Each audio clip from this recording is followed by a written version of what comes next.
d'abord, la semaine macro intense qui a commencé et qui va se poursuivre pendant ces prochains jours, bien sûr. Nous en parlons avec Bastien Dreux, le responsable de la macro-stratégie thématique de CPR Asset Management. Bonjour Bastien. Bonjour. Merci beaucoup d'être avec nous. Je citais quelques exemples de données, effectivement, qui ont été publiées ou qui vont être publiées dans les prochaines heures et les prochains jours. Les estimations de croissance pour différents pays de la zone euro au quatrième trimestre, les estimations d'inflation pour le mois de janvier également, le marché du travail américain et au milieu de tout ça, quelques enquêtes avec les ISM et des réunions de grandes banques centrales, à commencer par la Fed et la BCE cette semaine. C'est peut-être une des semaines déjà les plus chargées de cette année 2023 en termes de flux de nouvelles pour les investisseurs, Bastien. C'est déjà un premier point. Quel type de réponse est-ce qu'on attend à l'issue de cette semaine intense sur le front des nouvelles macroéconomiques ? Oui, c'est sans doute l'une des semaines les plus chargées de l'année, peut-être même la semaine la plus chargée de l'année. Déjà parce que il y a les comités de politique monétaire de la BCE et de la Fed la même semaine, mais ça, il faudra s'y habituer parce que ça va arriver 5 fois au total cette année, alors que ça n'arrivait quasiment jamais sur les années précédentes. Mais c'est aussi une semaine chargée parce qu'il y a beaucoup de publications de chiffres et d'enquêtes. Pour les États-Unis, donc si on regarde plutôt ce qui nous attend, on a demain l'ISM manufacturier et les ouvertures de postes, et puis vendredi l'ISM service et le rapport sur l'emploi. En Europe, on a déjà eu les PIB ce matin, on a commencé à avoir quelques données d'inflation, mais surtout le gros morceau, ça sera la publication de l'inflation pour la zone euro de janvier qui sera publiée demain. Et aussi, en termes d'enquête, ce matin, l'enquête sur les conditions de crédit réalisée par la BCE, qui montre déjà un resserrement des conditions de crédit, puis un affaiblissement de la demande de crédit bancaire. Et en fait, toute cette avalanche de données et d'événements, ça va constituer déjà un premier moment de vérité pour cette année 2023. Ça va permettre de valider ou d'invalider les scénarios macroéconomiques qui font consensus actuellement. Si on prend les ISM, on avait déjà eu 2 mois consécutifs en zone de contraction pour l'ISM manufacturier, puis on avait eu au tout début du mois de janvier une chute brutale de l'ISM service et qui était tombée en zone de contraction. Alors pour le moment, les ISM ils sont cohérents avec une phase de très légère contraction de l'activité et pas du tout, ils sont pas du tout cohérents avec une récession sévère. Donc c'est ça, le consensus de marché, c'est le scénario d'atterrissage en douceur, et c'est là qu'on peut avoir quand même une réponse via ces ISM pour savoir si effectivement le scénario d'atterrissage en douceur est valide pour les États-Unis. Donc ça c'est un peu pour l'activité, pour ce qui concerne l'activité aux États-Unis. Après il y a le marché du travail. Bon, on va pas y passer beaucoup de temps, mais là il y aura les ouvertures de postes demain et le rapport sur l'emploi vendredi.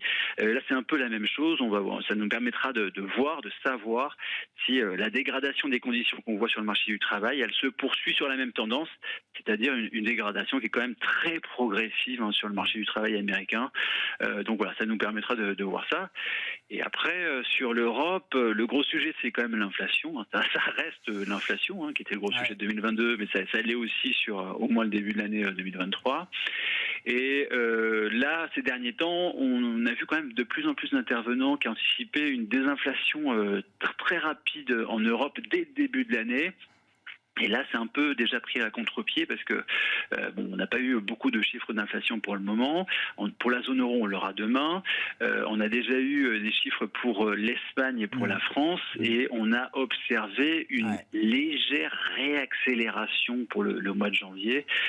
Donc là aussi, ça peut permettre peut-être un reset des anticipations si on voit une réaccélération de l'inflation demain en zone euro. Il faut considérer sur l'inflation européenne des effets un peu techniques. Je citais par exemple en France le relèvement du bouclier tarifaire concernant le gaz, puis l'électricité de 15%. Est-ce que ça joue dans cette première estimation d'inflation du mois de janvier, par exemple, Bastien ? Ah oui, ouais. ça joue énormément. Donc c'est un phénomène de rattrapage qu'on va devoir considérer sur l'inflation européenne. Alors, c'est très compliqué d'évaluer finement tout ce qui est en train de se passer, parce qu'il y a plusieurs choses. L'une des premières choses, c'est le fait qu'en 2022, ce qui a beaucoup augmenté, ce qui a même énormément augmenté, c'était les prix de gros pour les prix du gaz naturel et de l'électricité.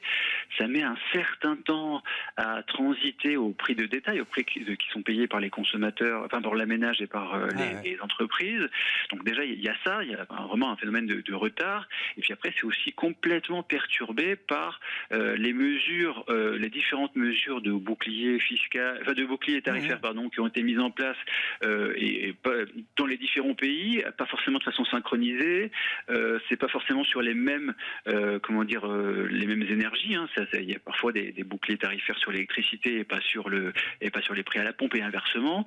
Donc on voit un peu tout. Et puis il y a certaines de ces mesures qui arrivent à exemption, échéance, pardon, et donc on a une inflation qui potentiellement peut réaccélérer un peu en début d'année. Et de toute façon, c'était ce que Christine Lagarde avait dit en conférence de presse. C'est vrai. Le pic est devant nous encore. Voilà. C'était ce qu'elle nous avait dit. Et il est possible qu'elle ait raison sur ce point, oui. En tout cas, qu'on ait une réaccélération en janvier après 2 mois de décélération en novembre et en décembre. Bon, on verra demain avec la première estimation d'inflation pour la zone euro, sachant, alors là, c'est la petite anecdote technique, mais Destatis, l'Institut de statistique allemand, n'est pas en mesure de livrer la première estimation d'inflation pour l'Allemagne. Et donc, l'estimation première d'inflation pour la zone euro se fera sur la base d'une estimation de l'inflation en Allemagne. Je ne sais pas si ça changera grand-chose au tableau qu'on peut dresser du point de vue de l'inflation en zone euro. Bastien, si on prend les réunions de Banque centrale, à commencer peut-être par la Réserve fédérale américaine, quel type de discours est-ce que Jérôme Powell a envie de produire pour accompagner la rétrogradation quand même du rythme de hausse de taux, passant de 50 à 25, tel qu'anticipé et signalé d'ailleurs par les banquiers centraux américains?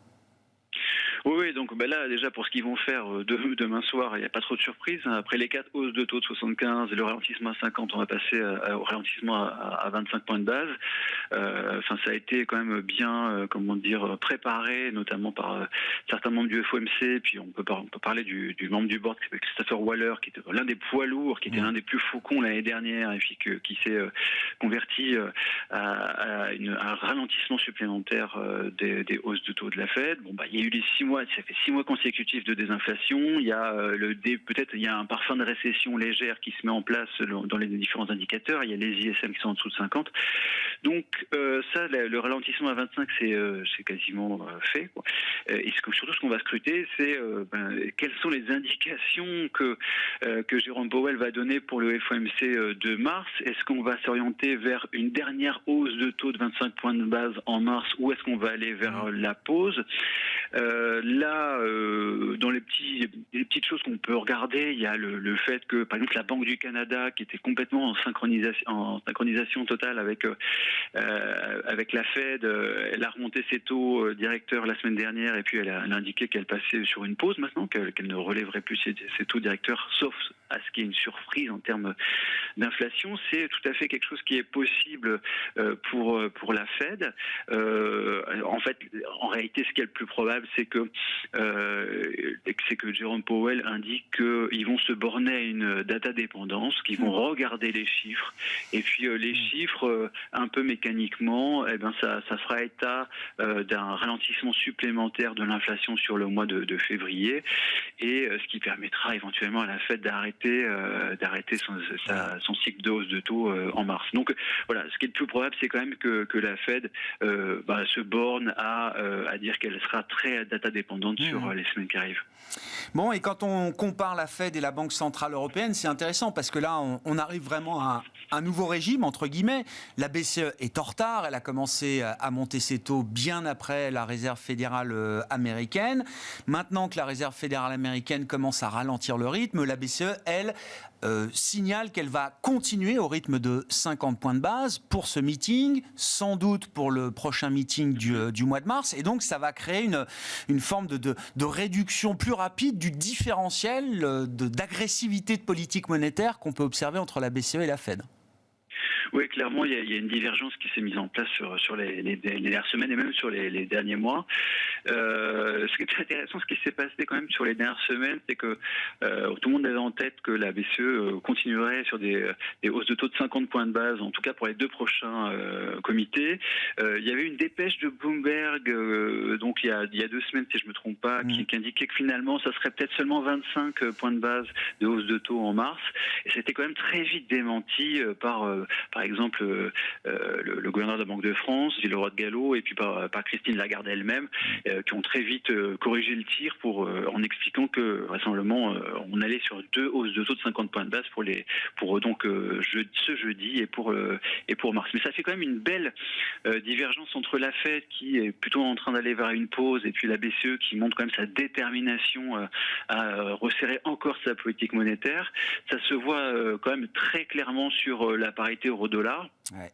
En fait, cette séquence, elle a quasiment commencé, on va dire, au début du mois de novembre. Et si on revient au début du mois de novembre, on avait une parité euro-dollar qui était à 0,97. Bien sûr. Et là, on est venu toucher 1,09. Donc, on a quand même fait beaucoup de chemin sur les 3 derniers mois. Et c'est quand même largement en raison de cette divergence.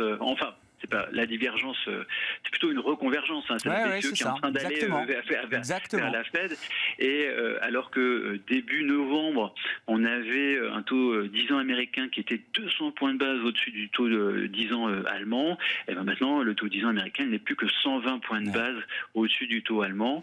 Et c'est vraiment ce resserrement du spread, ce resserrement de l'écart de taux qui a fait monter l'euro face au dollar. Et il y a quand même il est quand même assez vraisemblable que ça continue sur les semaines qui arrivent. Effectivement, passé de 0,95 au cours de l'automne à 1,09, effectivement, le pic récent atteint qu'on a pu observer sur la parité euro-dollar. Merci beaucoup pour cet éclairage au cours de cette semaine intense en matière de flux de nouvelles macroéconomiques, en matière de décisions de politique monétaire. Merci beaucoup pour cet éclairage. Bastien Dreux qui est avec nous par téléphone, le responsable de la macro-stratégie thématique de CPR Asset Management.